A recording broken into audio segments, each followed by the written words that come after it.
So, hi! Welcome to my second vlog. So, today, I'll be going to show you yung mga school supplies or mga kailangan ko sa school na nabili ko. But of course, using my dad's money. So, ayun. Syempre, una sa lahat, of course, I want to be, thankful kasi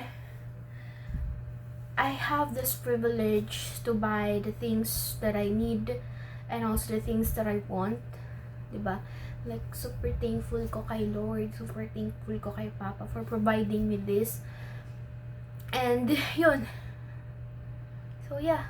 I'm an incoming second year college student. Actually, dapat first day namin bukas, but the class was suspended because of the habagat. And yun, paulan-ulan kasi, and masama talaga yung panahon. So, first day of classes talaga namin bukas. Pero, yun nga, nasuspend. So, today, or tonight, naisipan ko lang mag-vlog, mag-video. Kasi, ewan ko, kasi sa totoo, masakit talaga yung ulo ko ngayon. So, parang nililibang ko na lang din yung sarili ko. So, ayun. Let's start na.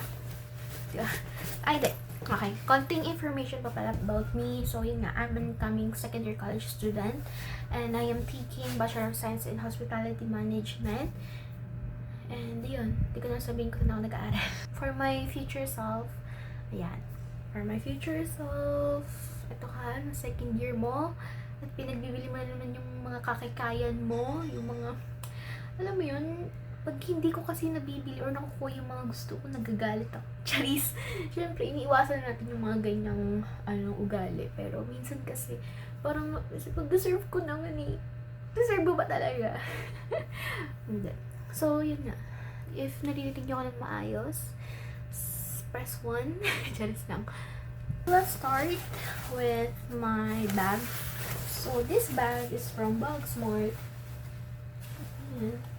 This one is from Bagsmart and I got it on sale. Yes, 1,124 pesos ko lang siya nabili. And it's legit naman. 1,110 yung niya, yung ito lang, itong bag lang. But 1,124 if may kasamang ganito. So, yan, binili ko na lang din to. Sinama ko na rin kasi parang magkano lang din naman yung dagdag. Kasi mahilig din ako mag-earpods pag pumapasok ako or pag umuwi ako, ganun. So, dito ko siya nilalagay. But, wala dito yung earpods ko or yung wireless earphone ko since it's on my bag. Kasi nga, kakawi ko lang din kanina dahil nagbili ako ng slacks ko and other school supplies pa. So, diba? Ang galing-galing mo! Kailan pasokan na, tsaka bibili. Hindi. So, nandito lang yung wired earphones ko. So, ayun. Sobrang cute niya kasi it looks like a mini bag. Pero wala siyang talagang lagay lang talaga siya ng anik-anik. So, yan. Legit yan. Sino po? Ano ba pinapatunayan mo siya? Pero ayun na. Originally, I really want the pink one. Kaso, oh my gosh. Sobrang sobrang kalot ko sa buhay. And kung saan ako napunta, alam mo yun, feel ko hindi din magtatagal sa akin yung ganong color. Kaya, oh my gosh, dahil sa presyo nito, napag-isipan ko na, oh my gosh, I need to be practical talaga.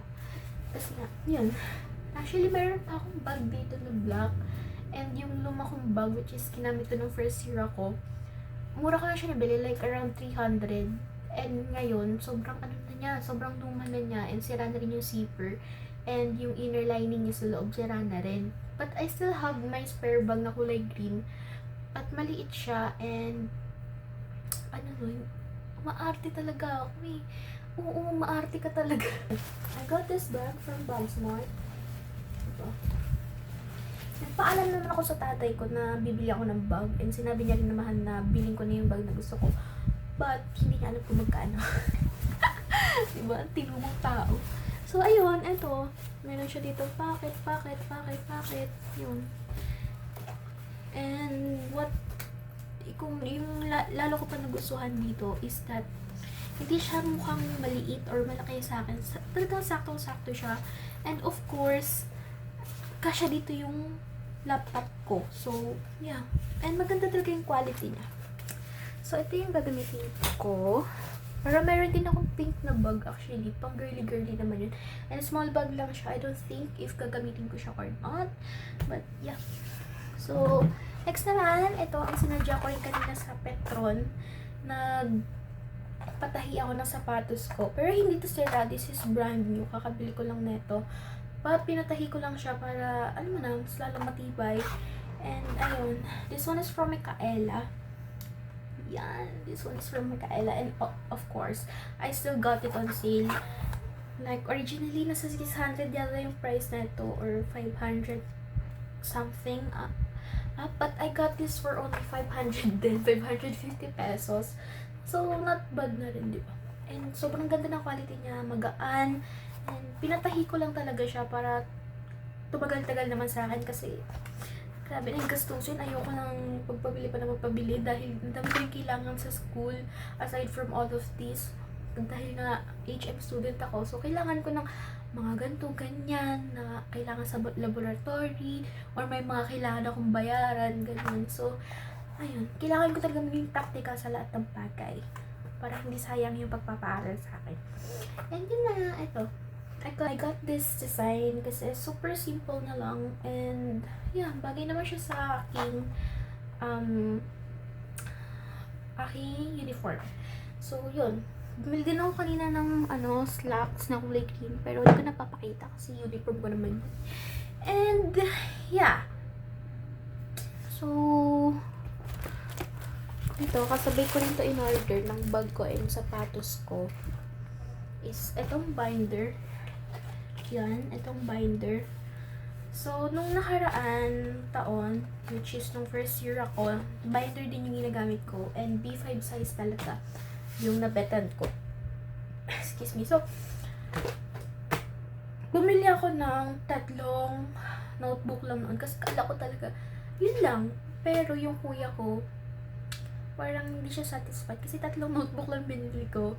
And binilan niya ako ng B5 binder. Ganito din, but different color. Light blue siya. Eh kaso mo, sobrang dungis na niya talaga. Like, ang dami niya ng pinagdaanan sa buhay. Halatang halata natin. So, I decided to buy another binder.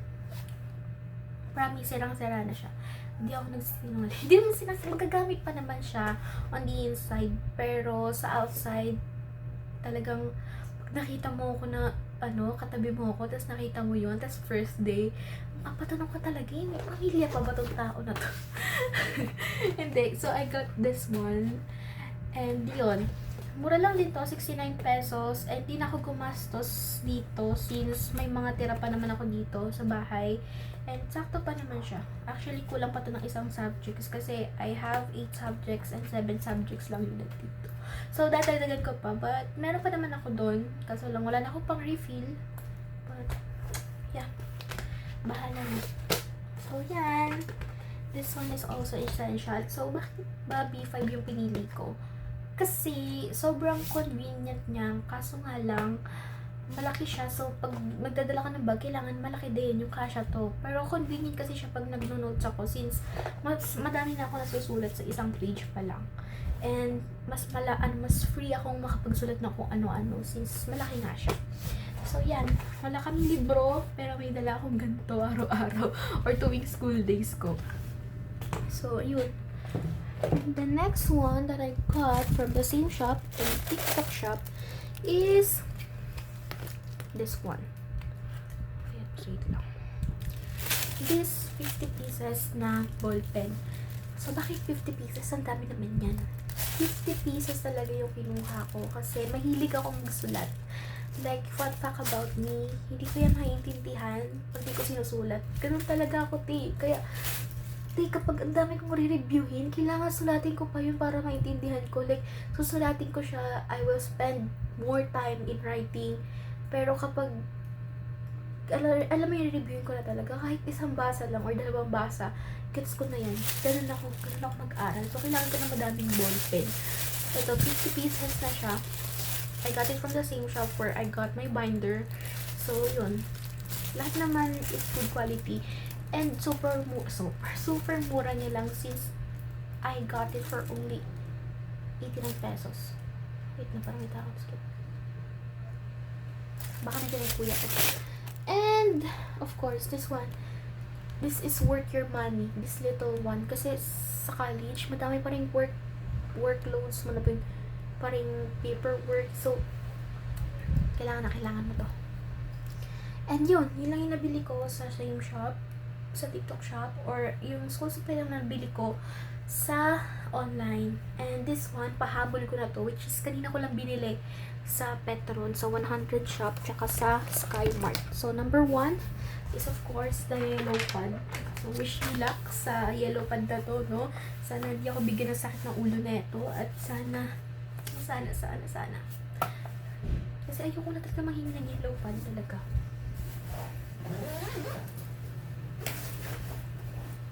Dito rin kuya ko. Wait lang. Hindi pa naman siya maakyat. So, yun. And, yun, binili ko yung sa Skymart. Ito, binili ko sa the 100 shop. 10 pesos each lang to. Lagay ko lang to extra sa bag ko.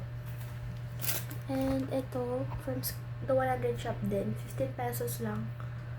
And yun, malaki na siya. And yun. Pag mag-design kasi ako, mas prefer ko yung ganito. Para wala nang masyadong eche-boreche. Yung magugupit ka pa, magdidikit ka pa. Yun. And from the 100 shop din, bumili ako ng ganito. Medyas. Pero bala ko na lang magsuot ng na din na mag-medyas pala. Yung di mag-medyas ako, pero yung hindi siya ganun, like hindi full. Yun kasi full eh. Nasanay na. Ito, I got it from the 100 shop also. And 20 pesos lang siya. Sticky note. Dahil masyado na akong makakalimutin.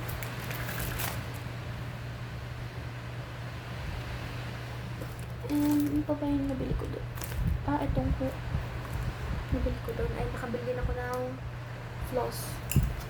And yung yellow pad ko is nabili ko siya sa Skymart. 29 pesos lang. And of course, index card. Pero hindi ko to magagamit. I don't know if magagamit ko to. Pero gagamitin ko lang kasi siya pang trace. Kasi ito talaga yung kailangan ko. Pero 1.8. Pero out of stock. So,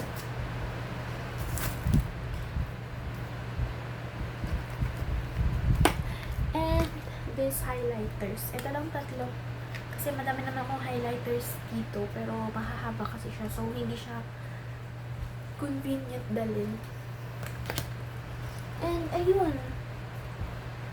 So, ito matagal ko na ito nabili. Pero sobrang essential din na ito. I got this in TikTok shop for only 550 pesos. Sale na to. Eh, kaya ko ba ito bili? Nung May pa yata. Pero, kailangan ko ito sa school. And, yun.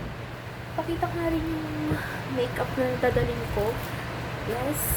Siyempre, HM30, kailangan kikay-kikay tayo dun. So, bumili ako ng DLK lip tint. Oh my gosh, sobrang stress ko dito sa lip tint na to, pero ang ganda niya. Ito yung gamit ko ngayon.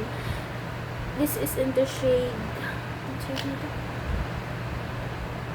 Lychee. Yes. I got this for only 150 pesos. Siyempre, sale ko pa rin ito nakuha. So, ito yung lagay ko ng makeup. Dilaban ko na ito ay para matanggal. And ito yung blush ko from EB. The shade Dream Coral. And ito, skirt tint ko from Dazzle Me. Inuubos ko na lang to actually. Kasi sobrang ubos-ubos na yun. And, ang powder ko is hindi talaga to. Ang powder na ginagamit ko pag pumapasok ako is yung Dr. Sensitive. But, ito din talaga siya pang retouch para wala naman masyadong kalat-kalat. And convenient pa rin siya dali. So, ayun. Ito ang aking makeup kit. So, ayun. Ayun lang naman yung mga karapya ko sa buhay. And, I want to end this video by, I want to be grateful. I really want to be grateful. Sobrang grateful ko sa lahat ng meron ako. Sobrang grateful ko